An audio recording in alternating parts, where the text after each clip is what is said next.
আসসালামু আলাইকুম আমার প্রিয় বন্ধুরা, আশা করি তোমরা সবাই ভালো আছো আর আমিও ভালো আছি। আর আজকে আমার বন্ধুদের সাথে শেয়ার করছি টক দই দিয়ে দারুণ স্বাদের আমার মায়ের হাতের মজাদার চিকেন বোনার রেসিপি।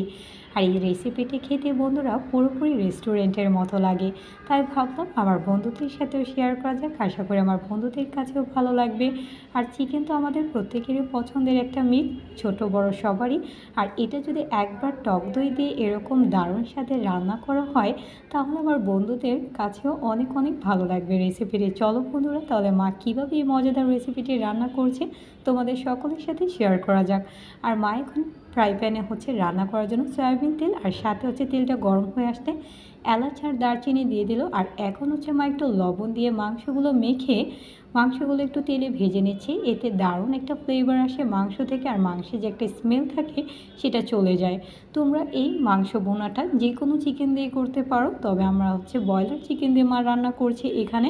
আর ব্রয়লার চিকেনটাতে সবসময় একটু স্মেল থাকে, আর এটা সবসময় একটু তেলে ভেজে নিলে যেমন ফ্লেভার একটা আসে আর খেতে জাস্ট দারুণ লাগে। আর মা ভালো করে তেলে মুরগির মাংসগুলো ভেজে প্লেটে তুলে রাখলো।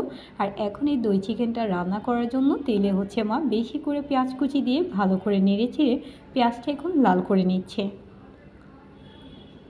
আর পেঁয়াজটা আস্তে আস্তে লাল হয়ে এসেছে। এখন মাংসটা রান্না করার জন্য আদা রসুন বাটা দিয়ে দিচ্ছে বেশি করে, আর সাথে দিয়ে দিচ্ছে হচ্ছে টক দই। আর এখানে হচ্ছে মা আড়ঙের টক দইটা দিয়েছি, কারণ এই আড়ঙের টক দইটা একদম ভারী থাকে। আর এটা দিয়ে চিকেনটা রান্না করলে একদমই গ্রেভি হয়, খেতে জাস্ট দারুণ লাগে।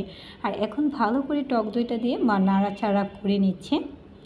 আর এখন হচ্ছে আগে থেকে ভেজে রাখা চিকেনগুলো ছেড়ে দিচ্ছে। আর এখন হচ্ছে ভালো করে মা নেড়ে চেড়ে চিকেনগুলো কষিয়ে নিচ্ছে ভালো মতো করে।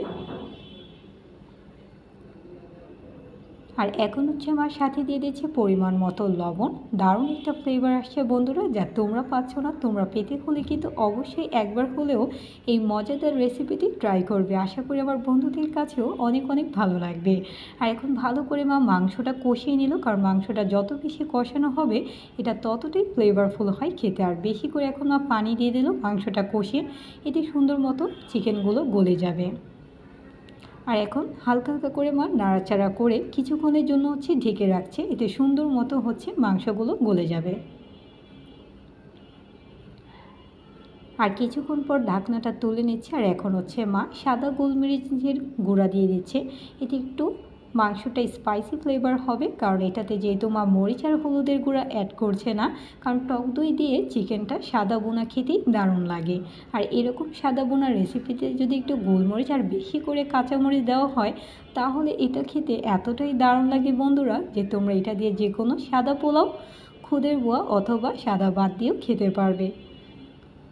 আর এখন হচ্ছে ভালো করে মা কাঁচামরিচটা দিয়ে আবারও হচ্ছে মাংসটা কষিয়ে নিচ্ছে, কারণ এটা তেলে যত বেশি কষানো হবে এই কষা কষা মাংসটা বা ভুনা মাংসটা খেতে ততটাই ফ্লেভারফুল হয়। আর আস্তে আস্তে তেল ছাড়তে শুরু করছে, পুরোপুরি তেলটা চলে আসলেই মা নামিয়ে নেবে। আর মায়ের হাতে রেসিপি বলে কথা, যে কোনো অসাধারণ রেসিপিও মা একদম কম মশলায় দারুণ সাথে রান্না করে থাকে।